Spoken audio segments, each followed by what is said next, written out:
گلے ان کی کرسی کے قریب ہوئی، حالانکہ وہ خود کو بہت نڈھال محسوس کر رہی تھی، مگر یہ وقت اس بات کے اظہار کا نہیں تھا۔ وہ شوہر کو اپنی کسی بھی ذاتی بات کے لیے بہت کم پریشان کرتی تھی، اور ابھی تو وہ خود عجیب گومگو کیفیت میں تھی۔ خالہ عشرت دائی تھی اور کافی سیانی عورت تھی۔ اس نے گلے کے خدشات کی تصدیق کی تھی اور احتیاطاً کسی ڈاکٹر سے ملنے کا مشورہ دیا تھا۔ گلے نے یہ خواہش بہت پہلے ترک کر دی تھی جب خان نے اسے جتایا تھا کہ اسے مزید اولاد کی حاجت نہیں ہے۔ اس کے باوجود اتنے عرصہ کے بعد اللہ نے کرم کیا تھا تو وہ بوکھلا گئی تھی۔ ماسی حبیبہ کی بات الگ تھی۔ اسے ڈر تھا کہ خان تو سنتے ہی غصہ کرنے لگے گا۔ اگرچہ وہ وقوعہ میں برابر کا ذمہ دار تھا، مگر پھر بھی وہ بہت گھبرا رہی تھی۔ وہ تھکے ہوئے انداز میں ان کے قریب پڑی دوسری کرسی پر بیٹھ گئی۔ شوہر کی جانب سے ملنے والی ذرا سی جذباتی آسودگی اگرچہ اس کے لیے ڈھارس ثابت ہوئی تھی، بہت دن کے بعد اسے بہت اچھا تو لگا۔ میں نئی چائے بنا لاؤں خان؟ یہ تو ٹھنڈی ہو چکی ہے۔ گلے نے بات برائے بات کی۔ انہوں نے ایک نگاہ کپ کی جانب ڈالی اور دوسری اس کی جانب۔ ہماری زندگی کی طرح، وہ پڑپڑائے، لیکن اس انداز میں کہ وہ سن لے۔ زندگی نئی بنائی جا سکتی ہے؟ دوسرا سوال نما جملہ آواز بلند کیا گیا تھا۔ مجھ غریب سے ایسے سمجھداری کے سوال پوچھنا بے فائدہ ہے خان۔ آپ نے نگل رکھی ہیں کتابیں۔ آپ بتائیں، کیا زندگی نئی کی جا سکتی ہے؟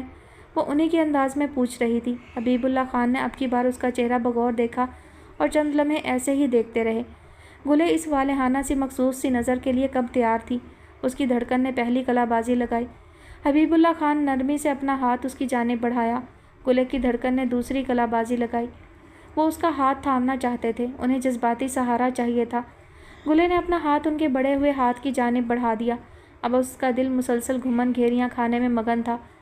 میں نے تو کوشش کی تھی گل لالہ۔ آپ جیسی خوبصورت لائف پارٹنر کا انتخاب میری اس کوشش کا ثبوت ہے کہ میں ایک زندگی کا نیا باب شروع کرنا چاہتا تھا۔ آپ جانتی ہیں نا میں بددیانت نہیں ہوں۔ میں تو سب بھول جانا چاہتا تھا۔ گلے کو ان کی بات سمجھنے میں دقت ہوئی۔ وہ کہنا کیا چاہ رہے تھے؟ وہ سمجھنے کی کوشش کر رہی تھی، مگر ان کی نگاہیں کچھ اور کہہ رہی تھی۔ وہ پہلے ہی پریشان حال تھی، ان کے التفات مزید پریشان کرنے لگے۔ آپ بہت خوبصورت ہیں گلے۔ کیا ہی اچھا ہو کہ لائف پارٹنر کی خوبصورتی کے سہارے ساری زندگی خوشی خوشی گزاری جا سکے۔ وہ اس کی جانب دیکھتے ہوئے بول رہے تھے۔ گلے کو پہلی بار محسوس ہوا کہ وہ یہاں موجود ہو کر بھی موجود نہیں ہیں۔ اس نے گہری سانس بھری، دل کی حالت نارمل ہونے لگی۔ آپ اپنی زندگی سے خوش نہیں ہیں خان؟ اس نے اچانک پوچھا تھا۔ میں ہوں، خوش ہوں، مگر وہ تذبذب کا شکار نظر آئے۔ انہوں نے گھر میں کبھی اتنی باتیں کی ہوتی تو انہیں اندازہ ہوتا کہ پریشانیاں بتا دینے سے ماند پڑتی نظر آنے لگتی ہیں۔ وہ تو کسی دوسرے کے گھر کی پریشانیاں اپنی سمجھ کر سلجھانے اور بڑھانے میں اتنے مگن رہے تھے کہ انہیں اس کا وقت ہی نہ مل سکا تھا۔ مجھے لگتا ہے میں بوڑھا ہو گیا ہوں۔ انہوں نے ایک اور ایسا جملہ بولا جو پہلے کبھی نہیں بولا تھا۔ گلے کا دل لرزا۔ اس کا شوہر خود کو بوڑھا محسوس کرنے لگا تھا۔ ایسے وقت اسے ایسی خوشخبری سنانا جس کا بڑھاپے سے دور دور کا بھی واسطہ نہیں تھا، کسی قدر ہمت کا کام تھا۔ اس کا دل تیزی سے دھڑکنے لگا تھا۔ بہرحال آپ فکر مت کریں، میں چیزوں کو بگڑنے سے بچا لوں گا، سب ٹھیک ہو جائے گا۔ وہ خود کو سنبھالتے ہوئے گم سے انداز میں بولے تھے۔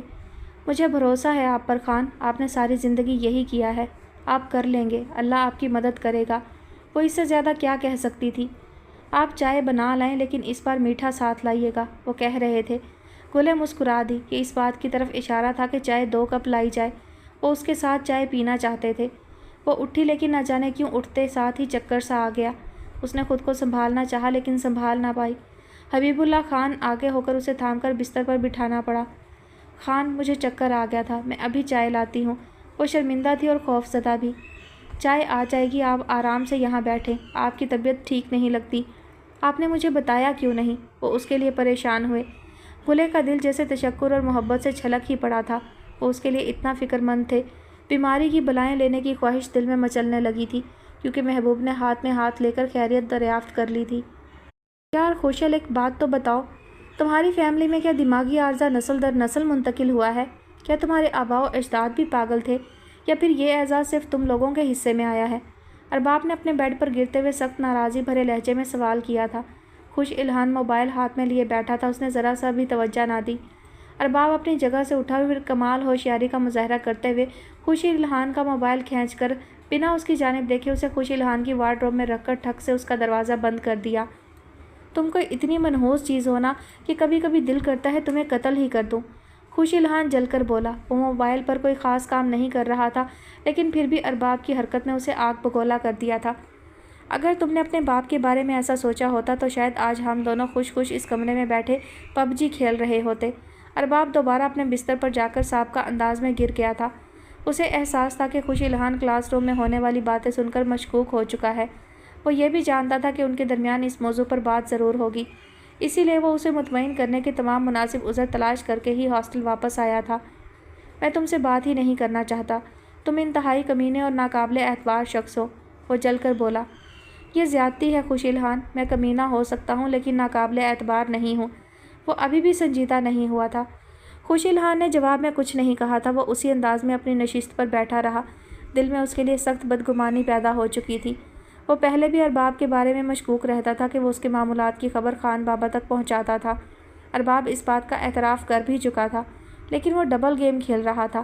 وہ لاریب کے ساتھ مل کر ان کی ہمدردیاں بھی جیت رہا اور وہ اس کے باپ کے ساتھ مل کر ان کے دل میں بھی جگہ بنا رہا تھا۔ خوش الہان کے دل کو اس امر سے بے حد تکلیف پہنچی تھی۔ میری بات تو سن لو، اب منہ بسور کر کیوں بیٹھ گئے ہو؟ ارباب کو بھی احساس تھا کہ اس نے غلط کیا ہے اور اسے سارے معاملے کی وضاحت کرنی چاہیے، اسی لیے وہ اسے مسلسل مخاطب کر رہا تھا، مگر خوش الہان اب کی بار کچھ نہیں بولا۔ اگر جان کی امان پاؤں تو کچھ عرض کروں چھوٹے خان؟ وہ اسے خاموش پا کر پھر بولا۔ خوش الہان ابھی بھی خاموش رہا۔ پھر ذہن میں جانے کیا آئی کہ اپنی جگہ سے اٹھا اور سائڈ ٹیبل پر پڑا ارباب کا موبائل اٹھا لیا۔ اسے اس کا پاس ورڈ پتہ تھا، اس لیے اطمینان سے اسکرین کو ان لاک کیا اور کال لاگ چیک کرنے لگا۔ وہاں خان بابا کا نمبر اسے نظر نہیں آیا تھا۔ پھر اس نے واٹس ایپ کی کال ہسٹری چیک کی۔ وہاں گھنٹہ بھر پہلے کی خان بابا کے نمبر پر کی گئی چند کالز نمایاں تھی۔ اس نے موبائل کی اسکرین ارباب کے چہرے کے سامنے کی اور سوالیہ انداز میں اسے دیکھنے لگا۔ یہ خان صاحب کا نمبر ہے بھائی، ہم اکثر بات چیت کرتے رہتے ہیں۔ میں نے تمہیں بتایا تو تھا کہ وہ تمہاری خیریت کے متعلق دریافت کرتے رہتے ہیں مجھ سے، اس میں اتنا جلنے سڑنے والی کوئی بات ہے ہی نہیں۔ خوش الہان نے جواب میں کچھ نہیں کہا۔ اس نے واٹس ایپ میسیجز کھول لیے تھے۔ وہاں چند وائس نوٹس تھے جو دونوں جانب سے ایک دوسرے کو کیے گئے تھے۔ اس نے پہلا وائس نوٹ سننا شروع کیا تھا۔ اس کے چہرے کے ہی نہیں، ارباب کے چہرے کے تاثرات بھی بدلنے لگے تھے۔ اس نے حبیب اللہ خان کو میسج کر کے بتایا ہوا تھا کہ وہ ان کی نصیحت کی روشنی میں خوش الہان کو لاریب کی طرف مائل کرنے کے لیے ہر حربہ آزما رہا ہے۔ اس نے انہیں یہ بھی یقین دلایا ہوا تھا کہ اسے اب کی بار کامیابی ضرور ملے گی اور خوش الہان اس کی بات سننے لگا ہے۔ خوش الہان یہ تمہارے لیے نہیں ہے، تم ان کو بند کر دو۔ ارباب کھسیانہ ہو کر اس کے قریب آیا اور اس کے ہاتھ سے موبائل لینا چاہا۔ خوش الہان نے ہاتھ کے اشارے سے اسے دور رہنے کا کہا اور موبائل والا ہاتھ پیچھے کیا۔ اس کی آنکھیں ہر جملے کے ساتھ نفرت سے بھرتی جا رہی تھی۔ دوسرا وائس نوٹ واٹس ایپ کے خودکار نظام کے تحت خود بخود چلنے لگا تھا۔ یہ اس کے خان بابا کی جانب سے بھیجا گیا تھا۔ وہ ارباب کو سراہ رہے تھے کہ انہیں اس کی صلاحیتوں پر پورا بھروسہ ہے اور اسی لیے انہوں نے خوش الہان کے سب دوستوں میں سے اس کو چنا تھا۔ انہوں نے اسے یقین دہانی کروائی تھی کہ وہ جلد اسے اس کی رقم ٹرانسفر کر دیں گے۔ خوش الہان نے ایک نظر ارباب کو دیکھا۔ اس کی نظر میں ایسا کچھ تھا کہ ارباب کا سر جھکنے لگا۔ تم مجھے وضاحت کا موقع تو دو یار، وہ ایک بار آگے ہو کر درخواست کر رہا تھا۔ دور رہو اور مجھ سے بات مت کرو ارباب، تم جیسا کمظرف انسان میں نے زندگی میں نہیں دیکھا، وہ انتہائی دکھ کی کیفیت میں بولا تھا۔ ارباب پہلی بار شرمندہ نظر آیا۔ تیسرا وائس نوٹ شروع ہو چکا تھا۔ ماسی تم بوڑھی ہو گئی ہو ورنہ تمہاری ناک کے نیچے یہ ہو رہا ہو اور تمہیں پتہ نہ ہو، یہ بات مجھے ہضم نہیں ہو رہی۔ حبیب اللہ خان نے اس کی طبیعت کے پیش نظر ماسی حبیبہ کو کمرے میں ہی بلا لیا تھا اور اب مصنوعی ناراضی ظاہر کر رہے تھے۔ وہ یہی سمجھے تھے کہ اپنا خیال نہ رکھنے کے باعث وہ نکاہت کا شکار ہے، جبکہ گلے انہیں ان اچانک چکروں کی وجہ بتانے کی ہمت ابھی بھی جمع نہیں کر پائی تھی۔ حالانکہ وہ وقوع میں برابر کے شریک تھے، مگر یہ گلے کی تربیت میں شامل تھا کہ ہر بات پر خود کو مورد الزام ٹھہرا کر شرمندہ ہوتے رہنا۔ اس نے اولاد کی خواہش کئی سال پہلے ہی ترک کر دی تھی اور حبیب اللہ خان نے بھی کبھی یہ نہیں جتایا تھا کہ انہیں ایک بیٹے کے بعد مزید کچھ ایسی خواہش ہے، اسی لیے وہ بے حد شرمندہ ہوئی جا رہی تھی، جبکہ حبیب اللہ خان اسے نڈھال دیکھ کر بے حد مہربان نظر آنے لگے تھے۔ انہوں نے اس کا ہاتھ تھام کر اسے بیڈ روم تک پہنچایا تھا اور اب کرسی پر بالکل اس کے سامنے بیٹھے تھے، پریشانی سے اس کی جانب دیکھ رہے تھے۔ گلے نے یہ والا التفات تو کبھی دیکھا سہا اور برتا ہی نہیں تھا۔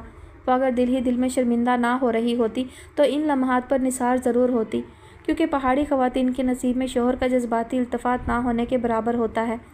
ماسی کو معافی دے دو خان، لیکن اب حویلی میں اتنا کچھ ہونے لگا ہے کہ ماسی لرزتی رہتی ہے۔ تم ٹھیک کہتے ہو، ماسی بوڑھی ہو گئی ہے۔ اس نے شوخی سے فوراً ہی اعتراف کر لیا تھا۔ حبیب اللہ خان اس کی سادگی پر مسکرائے۔ تمہیں معافی دے دی تو تم تو بالکل لاپرواہ ہو جاؤ گی ماسی، اور پھر ہمارا خیال کون رکھے گا؟ ان کا خیال کون رکھے گا؟